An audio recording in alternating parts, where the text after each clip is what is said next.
Right, good afternoon, everyone, and all over the world where you might be watching us from. So this month in South Africa is a Heritage Month where we really embrace our heritage and our Africanness. And what better way to do it than cross the country and cross the borders all over to Uganda to go and really see what things are happening in that part of the world.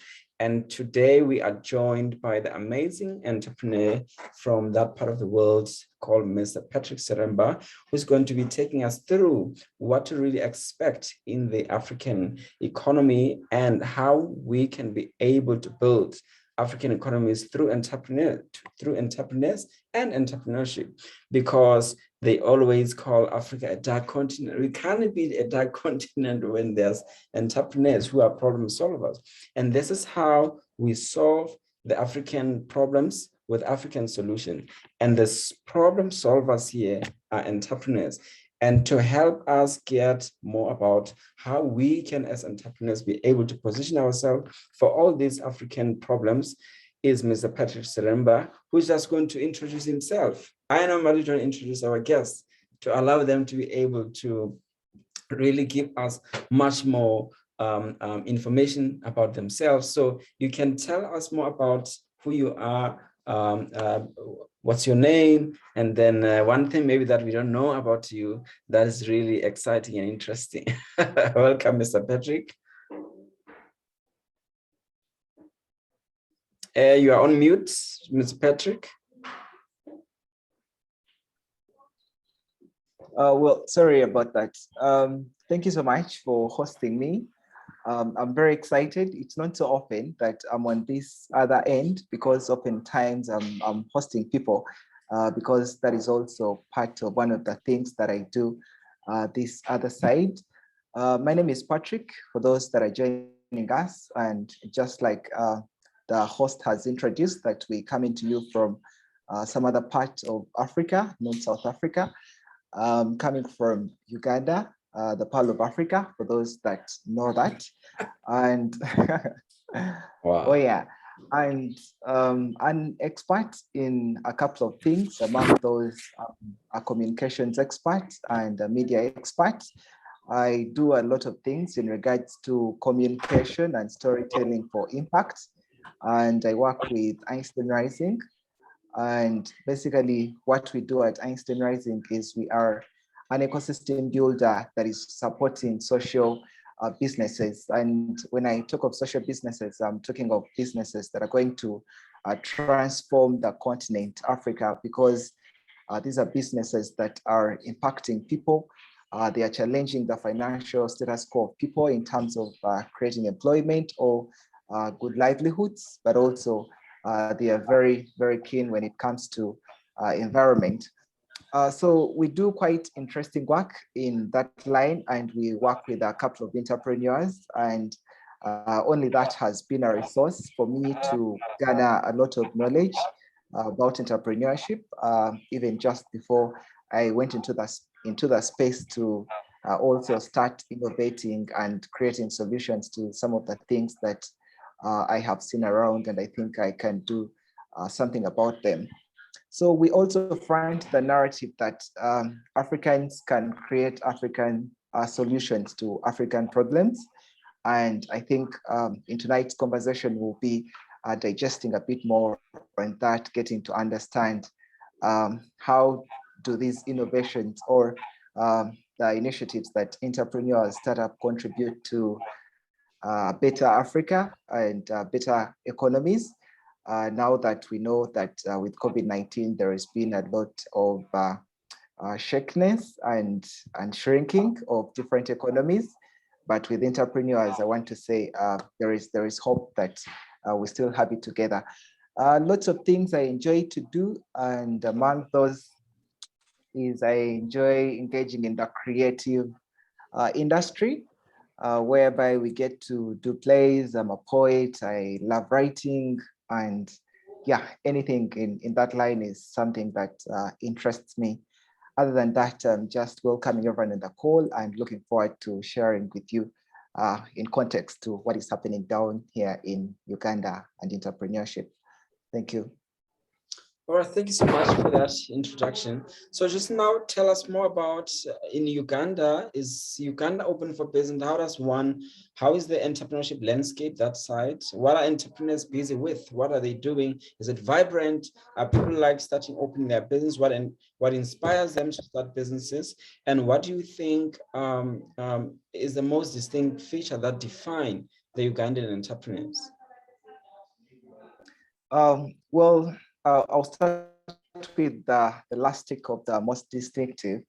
I think it's on record that Uganda is among the very few countries that have a lot of entrepreneurs, those that create a lot of businesses, though also on the other end, many of these don't get to see the light of the day because of the different challenges that we'll be discussing as we move on with this conversation.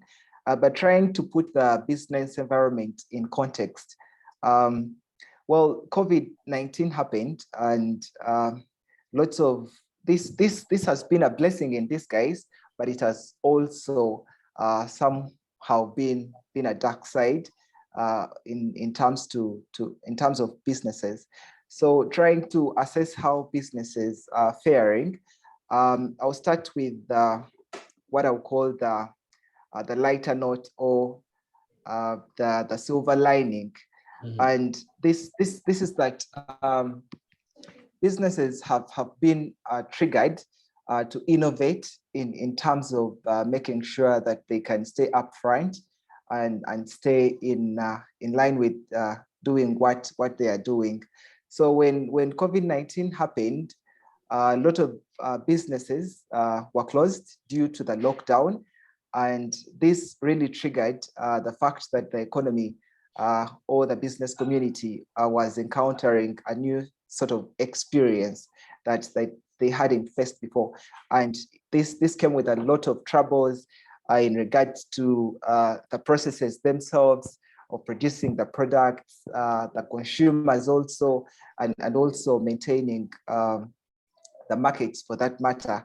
But as time has moved on, we have seen that there has been a lot of innovations.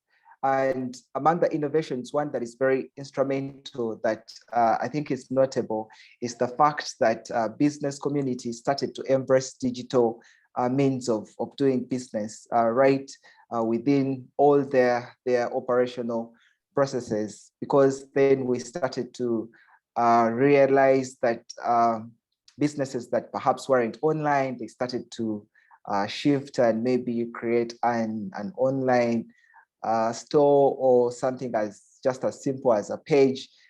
Statistics also showed that the rate at which consumers were entrusting or relying on last mile entrepreneurs was also on increase. And one of the few tools that enabled this to be that was also technology in some bit.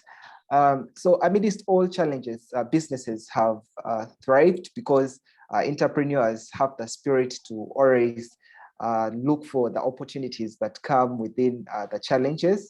And I think Uganda is one of those countries that have entrepreneurs that have stood their ground and remained resilient by looking for different avenues.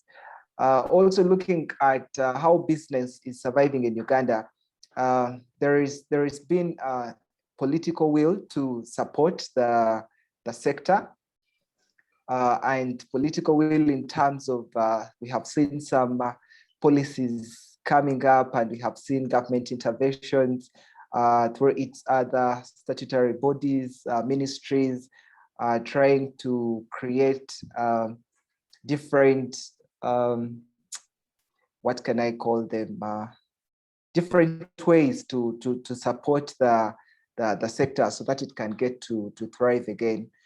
So basically, the sector is good, and starting business is not so hard. Apart from you need to first do a little bit of research here and there, but otherwise the opportunities are open. The markets are still virgin, and I think if you if you make the right research and come up with the right needs and speak to the right needs of the masses, I think business has a potential to thrive in this country. All right, so just like you've given us more details about how to really look at Uganda if you're interested in doing business. So what does it take to set up a business that size? Are there rigorous rules to play by? And what is the ease of doing business? If I wake up one day and say, I'm interested in Uganda, I would like to do business. So what is a step-by-step process from the compliance, the registrar of companies, and the whole process to now being set up and being an operational company? So if someone wants to really know about, I wake up, I want to start a business in Uganda, what's the first step and what's the process and how does one go about that? All right, thank you for that question. The process is, I think I want to quote, there is a publication that World Bank offered in terms of ease of doing business. And I think Uganda was ranked among those countries where doing business is easy or is affordable for that matter compared to other countries in the region. So for example, Uganda is largely, the informal sector is bigger than the formal sector in terms of doing business in Uganda. And I think the informal sector constitutes to about 75% employment. So that shows you that it's bigger. So when you look at how this is playing out, many of these businesses have not really what can I say? They have not really played to the rules of the regulators, but just to give you a clear insight into if you have landed in the country and you want to start business, it's this easy. First, I assume that you have maybe done a little bit of your research into what industry you want to come and invest in. I don't know, we're speaking in two contexts. What kind of business, how big this is, either small, are we talking about small and medium enterprises for that matter? Just a bit of clarity so that I have context to it. Yeah, it was mainly entrepreneurs because they are the ones that really want to, I think the bigger corporate research teams that really do consult the consultants to do that kind of preliminary research for them, but mainly entrepreneurs who just wake up and say, you know what, I'm interested in Uganda, I want to set up something there. So what's the step-by-step process? All right, so when you get into the country, one thing you have to do is you have to register. You register with Uganda Registration Services Bureau, that is URSB. And with this kind of registration, you are trying to secure things like a business name. You're trying to secure things like a trademark, if there is, and all those other elements that fall into that particular category. You also landmark, clear what you're going to do, and also work on forgetting that.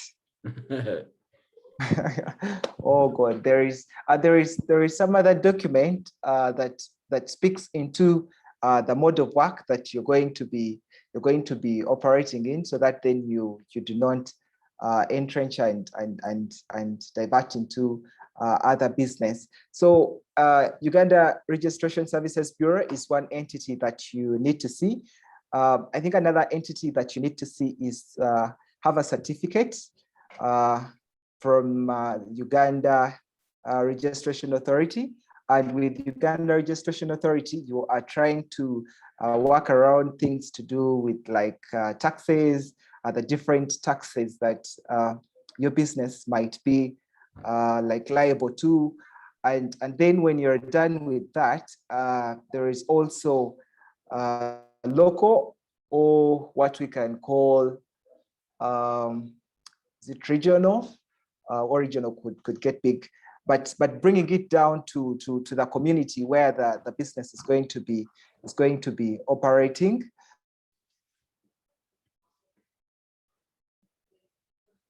But it's also advisable that you that govern the industry that you want to sort of invent in.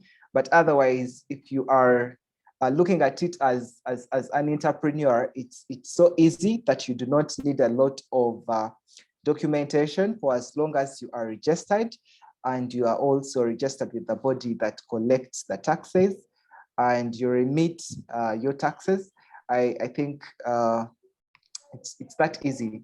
That could be the process. A lot of other processes might not really need legal perspective or state intervention for that matter.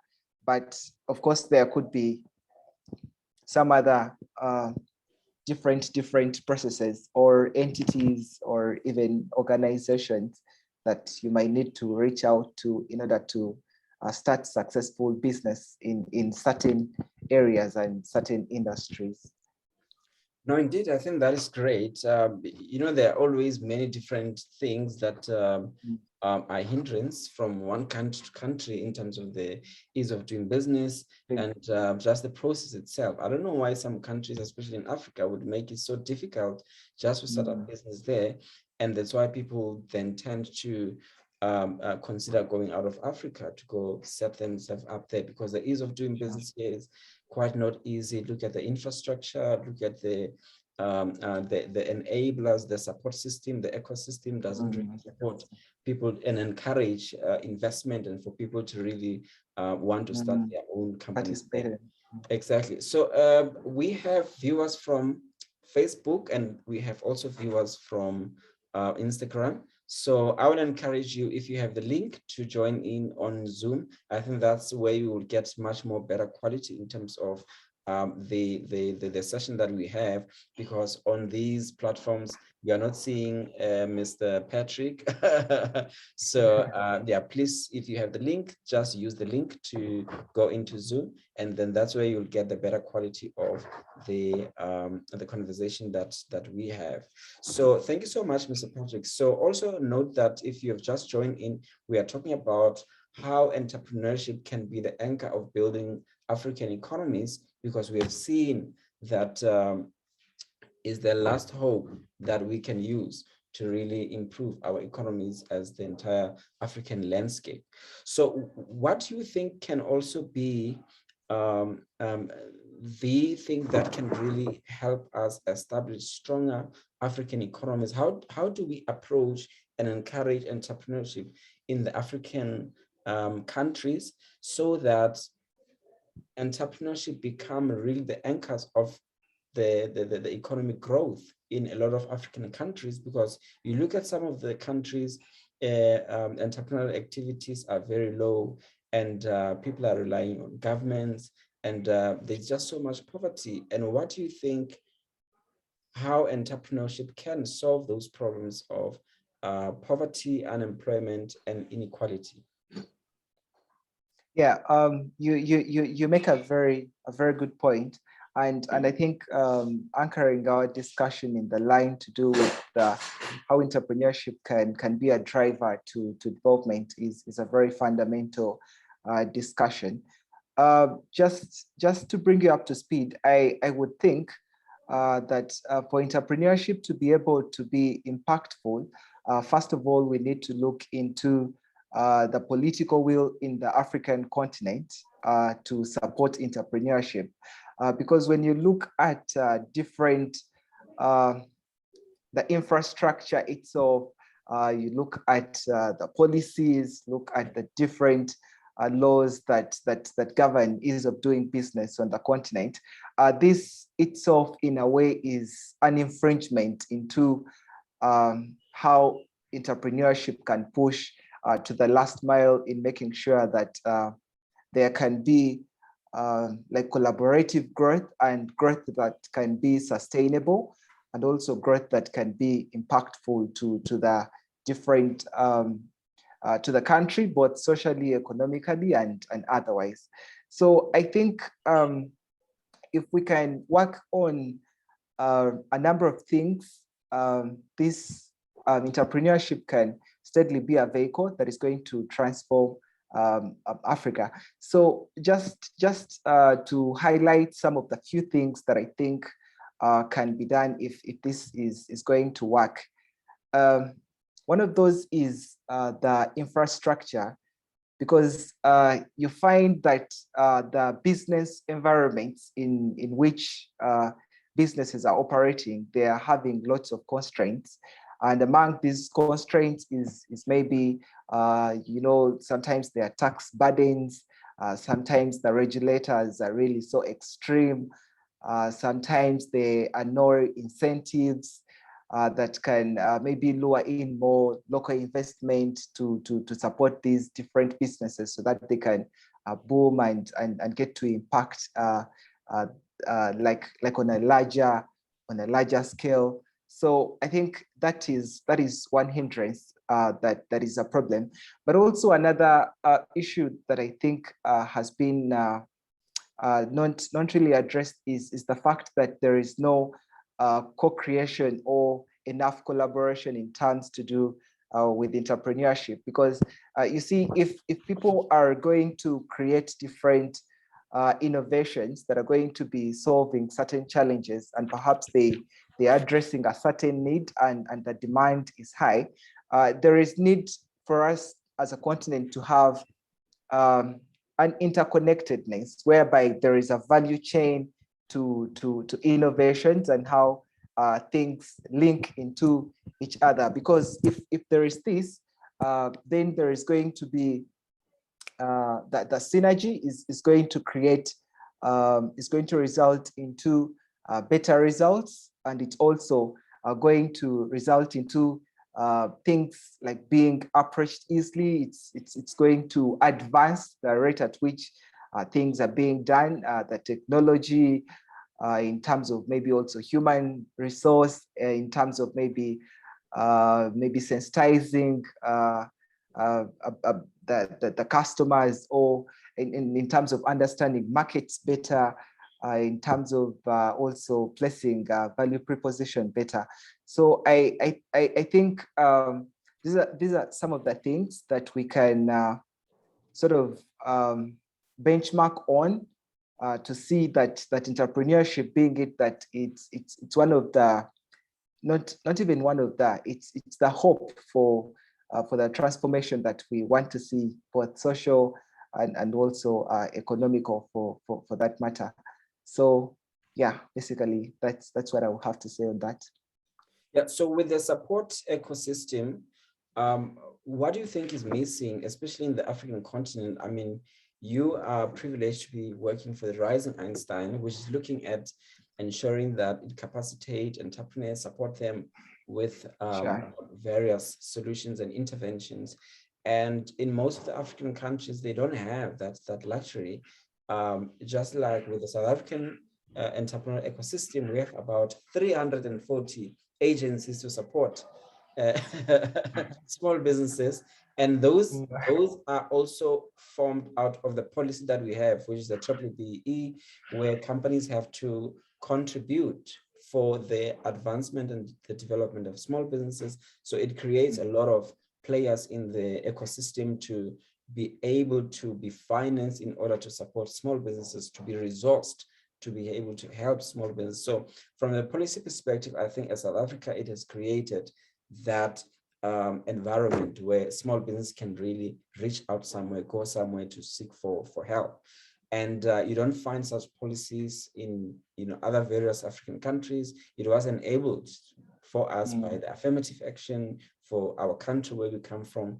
But in a lot of African countries, it's only some of those international foundations that have a little bit of funding, or some international agencies that some of the African entrepreneurs get to apply to be part of, but locally find that it's dry, there's nothing much. So what do you think can enable enough support system to build thriving small businesses and support them, whether through funding, non-financial support, So what can we do in Africa to create a working entrepreneurial ecosystem that support the growth and development of small businesses so that we can have thriving small businesses? All right, thank you. I think you mentioned that in South Africa, the policies have made it possible that you have that big number of development organizations that are trying to support the ecosystem or the entrepreneurs for that matter. Bring it back to the country, Uganda. I think this has been lacking, and we have seen that there is not been a lot of intervention from back then in terms of government coming up with policies that that impact the ecosystem as a whole. We have just started to see some bit of affirmative action as response to the ecosystem after they have noticed a lot of gaps, and also they have gotten a lot of pressure from civil organizations and different other entities so that they can also take that particular route, because it's been researched and confirmed that once you support that other system, we can achieve a lot of the goals that we want. So here in the country, like you mentioned, I'm lucky to be working with one of those. Einstein Rising is one of those. And I want to mention that there are not so many in the country. And also, if you start to rate those that we have, you'll find that many of these are international development agencies or organizations that are trying to extend an arm to support the ecosystem for that matter. So I think the reason why down here it's not been like more supported is the fact that the voices that were coming from the ecosystem perhaps did not have a channel to contribute or to be extended to the policymakers. And I think that was a very big gap, because there was a distinct disconnection between the two. And looks like these were in their particular world trying to do their thing.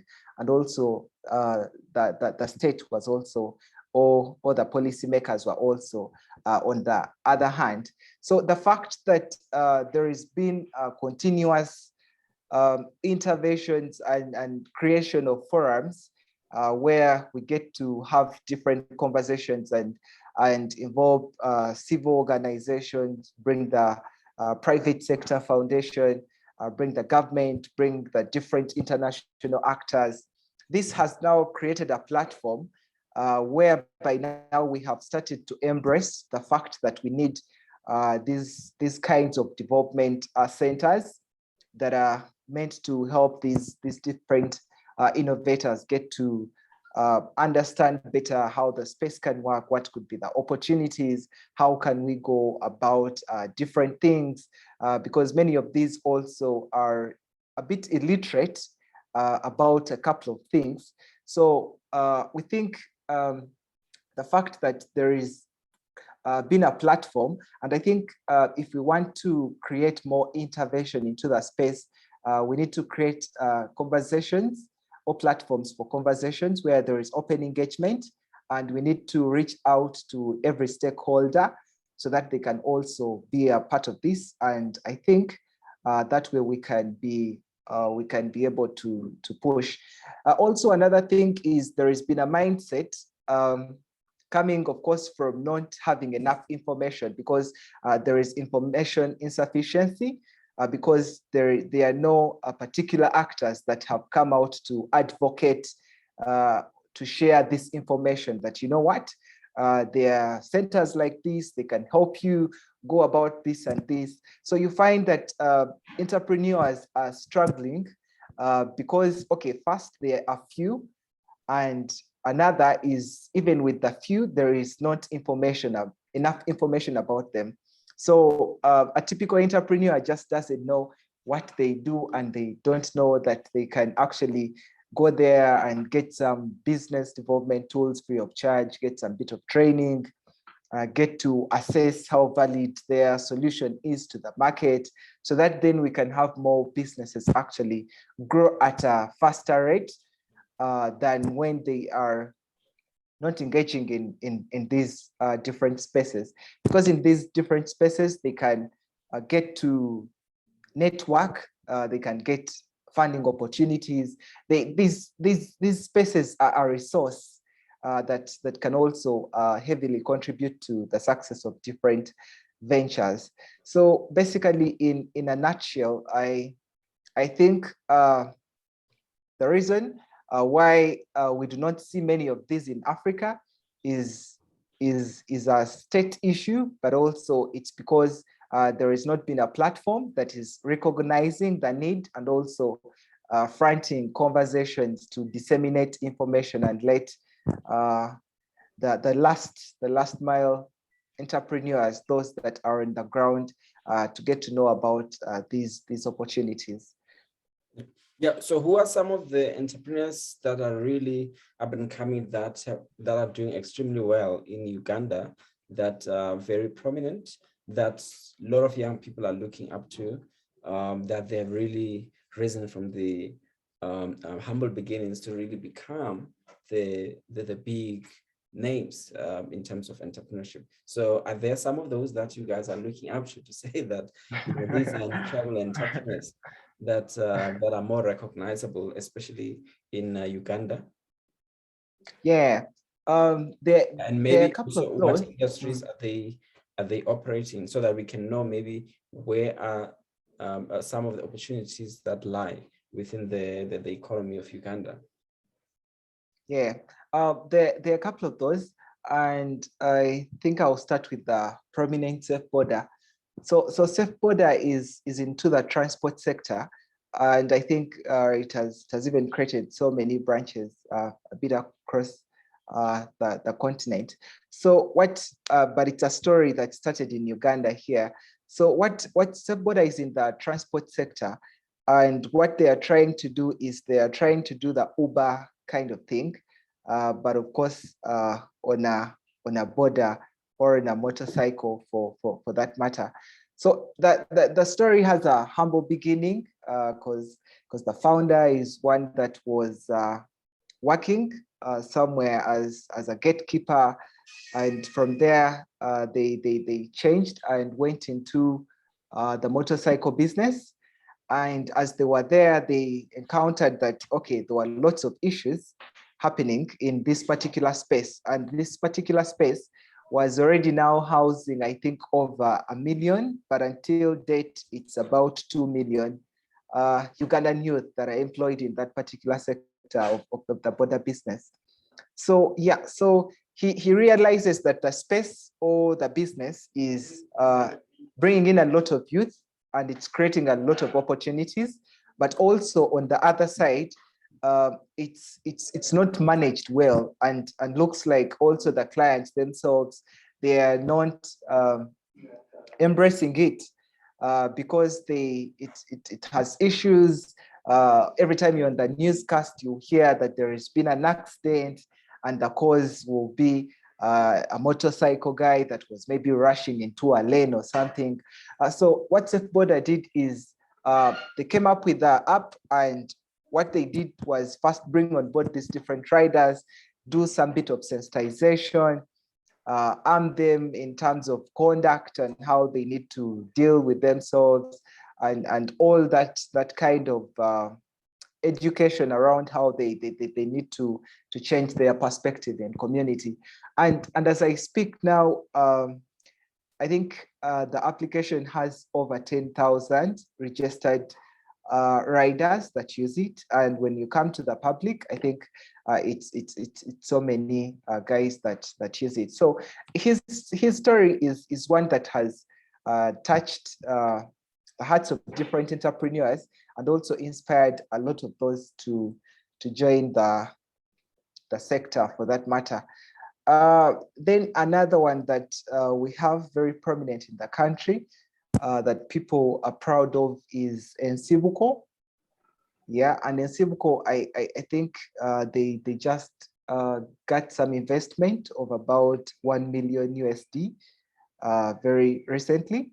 So what they are doing is they're trying to work with communities in terms of getting to save their cash, their small cash, and this is for minority communities that are doing work that is not official. Official, I mean, there is this kind of work that does not have an assured paycheck. For example, it's farming and things change here and there. So what they are doing is they are trying to tap into that kind of community, of which it also contributes to a bigger percentage in the country. And what they are doing is they are trying to encourage them in terms of financial literacy, bring them to save their small monies, offer them with advance in terms of credit and things to do with funding.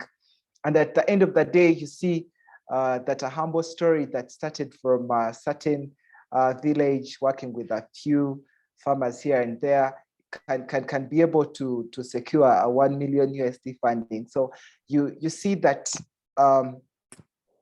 there is growth, and I also take that back to the fact that when you look at the businesses that have been invested in a little bit much more, or that have scaled and accelerated at a particular stage, they have accustomed themselves with working with different incubators for that matter. So that somehow highlights that there is a need for the African continent to have a lot of these maker spaces, can get to come together and get services that nurture their ideas, so that they can businesses that are big, and not just big, but businesses that impact the continent in terms of development.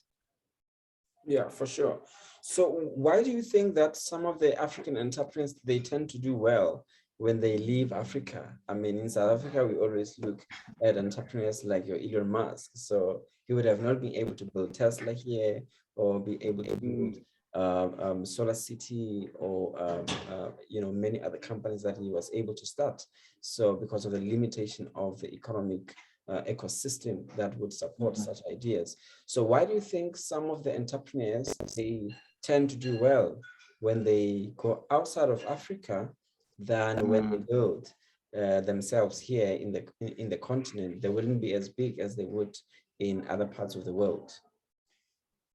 Yeah, well, thank you. I think this comes to a number of things, and one of those is infrastructure, look into the business environment.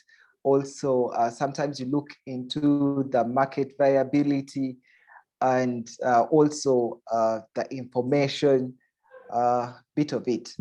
So just to break down some of these things, you see, on the continent, there are a couple of different constraints or regulations that sometimes do not make it possible for these different innovators to successfully get to operate or do whatever they are doing and grow, because there is not enough support within the ecosystem, support within the government itself, support also in terms of people that are going to be using the product for that matter.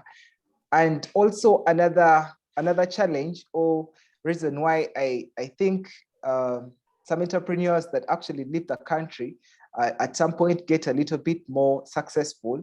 I will face that from the angle of consumer knowledge or something, or because in most cases these guys create very brilliant innovations or solutions that are going to be impacting the continent, but because there is not enough information, there is not willingness to maybe try new things, and also there is not enough sensitization and education around different areas, they then become very hard. So I'll just give you a scenario. For example, let me use the safe border thing that I have talked about. When safe border was starting, it was first of all very hard for them to get an application that the people or even the riders themselves they were targeting could use, because this was a tech thing, and the riders, many of them are illiterate about these technologies, and they also the mindset is not willing to open up and get to learn how to use these particular things and how to embrace them and use them in their day-to-day. So you find that it got a little bit tricky for them, even as they were trying to pilot their very first demo of an application. It was very hard.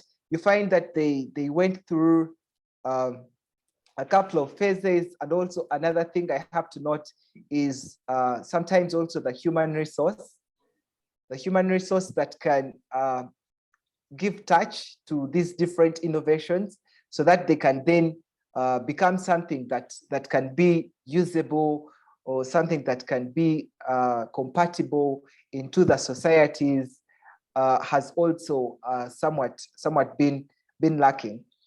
So just to go back to safe border, they spent some time trying to teach, or for that matter, bring the users up to speed with how this can be used and what can be the advantages.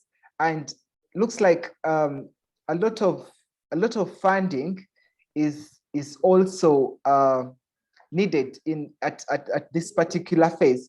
And you find that as these different innovators try to struggle to make sure that these products or these different ideas make meaning in terms of impacting the people, there is also an implication of cost, which is also usually very, very challenging, because they will need to put in cost to make it effective, but also maybe the consumers are also not ready to, like they can't afford that kind of service. So when you add all these different aspects, you'll find that someone pushing their idea out of the continent and take it to a developed country, they are first of all going to embrace. They're going to have an open mindset to embracing it. They're going to find lots of people that can resonate with it and feel like, okay, this can be a solution to this challenge. And they are going to have willingness to support them. They're going to have willingness to offer them different support. It could be funding and different things. And also you find that the user literacy in these developed countries is a bit high, because many of these innovations that cross border and get successful usually have a tech beat. And I think also the technology, the fact that Africa is also not so yet there as where we want to be, all these contribute to these particular ventures facing challenges here, but they can blossom when they cross outside the continent. Yeah, no, definitely. And I think you touched on something that I've never thought about, that user profiles are very different, especially when you look at in Africa, levels of literacy can affect certain innovation. They can actually be ahead of time. You go to Europe or you go to America, you copy an idea, you try and replicate here, but you realize that there is more adoption that side because of also the user literacy, that they're able to understand the value of the solution and adapt quickly. But whereas here, people are still comfortable doing their daily things the way it should. So there's no urgency, sense of urgency to move to that technology or to that particular solution. And I think, I mean, there are so many things that we still have a lot of work to do in Africa, especially when you look at even for certain ideas to be able to thrive. Look at the funding ecosystem. We don't even have big funds that can be able to build Sure. innovations like Facebook. You have to really source funding elsewhere or completely relocate from Africa to those economies that can be able to But accommodate the magnitude of the idea that you are bringing to the market. And I think it's a journey that we have to really, go through, sure. Africans, and be aware of some of these things while we continue to build. So just in closing, how do you advise an African entrepreneur? Because we have already highlighted that there are so many problems that inhibit the growth and the success of small business in the African continent.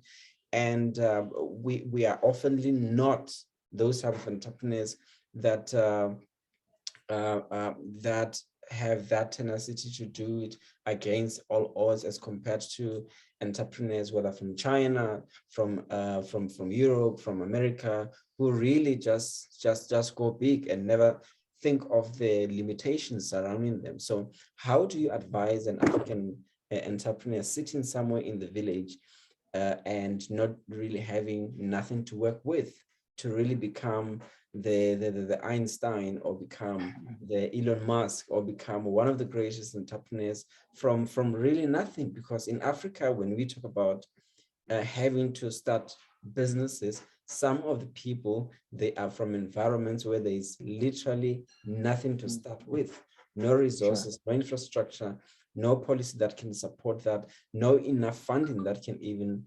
accommodate the size of the funding that is required for that idea.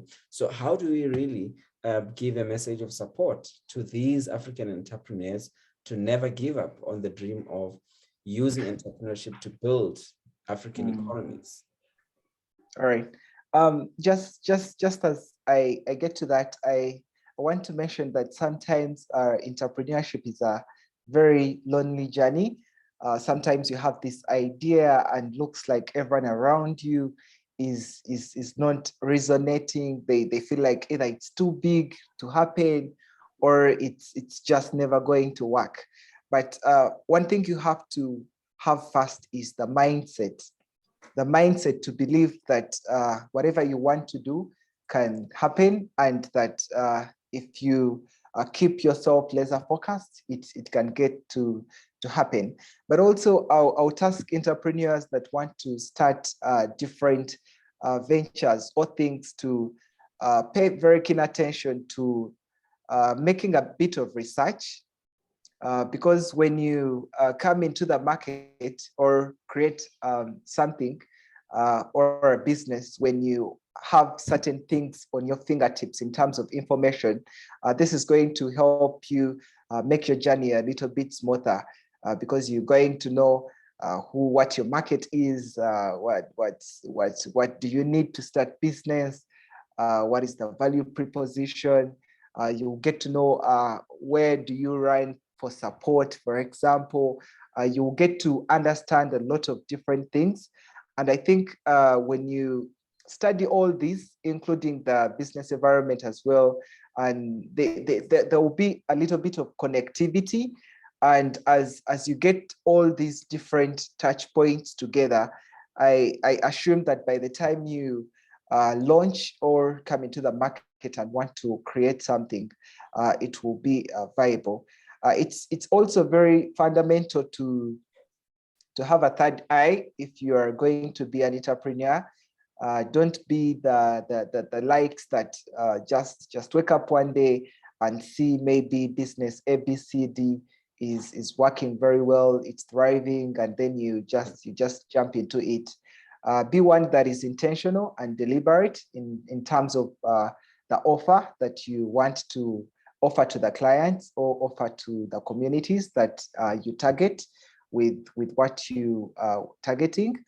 But also as someone that comes from an incubator that supports businesses, I want to think, especially in this country of ours, one thing you need to do is associate yourself with different spaces or networking events for that matter. Look out for knowledge.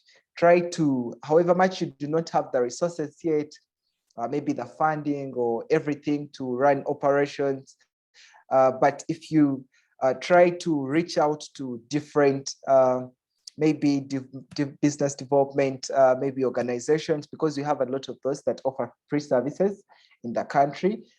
Try to seek for knowledge, attend webinars, just like this particular one.